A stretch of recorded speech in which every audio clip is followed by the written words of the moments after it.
अस्सलाम वालेकुम भाइयों, कैसे हैं आप सब। आज मैं आपको अपने मसाइल के बारे में कुछ गाइड करूंगा ताकि आप हमारे अमले के साथ ताउन कर सकें। जी हाँ, शेल की साइट पर तमाम काम एक तरतीब के साथ अंजाम दिया जाता है ताकि हर आने वाले कस्टमर के लिए आसानी हो। जी, शेल की साइट पर गाइड्स मौजूद होते हैं जो आपकी गाड़ी को खाली पंप की तरफ रहनुमाई करते हैं। हम मोटरसाइकिल सवारों को उनके लिए मखसूस यूनिट की तरफ इशारा करते हैं, अगर फिर भी ये मोटरसाइकिल सवार बड़ी गाड़ियों की लाइन में घस जाते हैं।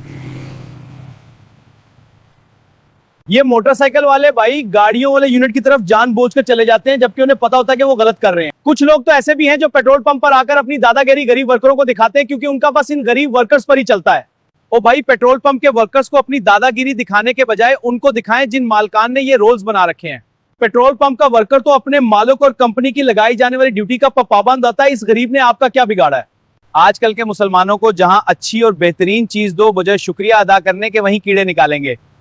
हमारे पेट्रोल पंप का पैमाना पूरा है मगर फिर भी जब ये पेट्रोल डलवाने आएंगे कोई कहेगा फिक्स मत करो, कोई कहेगा नोजल ऊपर रखो, कोई कहेगा सेट मत करो। अक्सर लोगों ने तो वहां पाले हुए हैं, किसी को उस यूनिट से पेट्रोल ज्यादा मिलता है, किसी को उस वाले यूनिट से ज्यादा पेट्रोल मिलता है। अगर उन लोगों से पूछें कि 2000 का पेट्रोल फिक्स करके कितनी एवरेज देता है और बगैर फिक्स के कितनी एवरेज देता है तो उन्हें कुछ पता नहीं होता। तो ये लोग कहते हैं, बस एक बंदे से सुना था कि पेट्रोल बगैर फिक्स के डलवाना चाहिए, मतलब जो जिस तरफ लगाएगा उसी तरफ लग जाएंगे।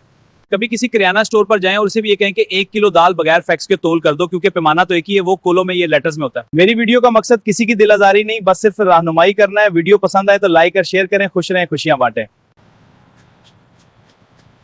अपनी ईद की खुशियों में इन पेट्रोल पंप के वर्कर्स के भी शामिल करें।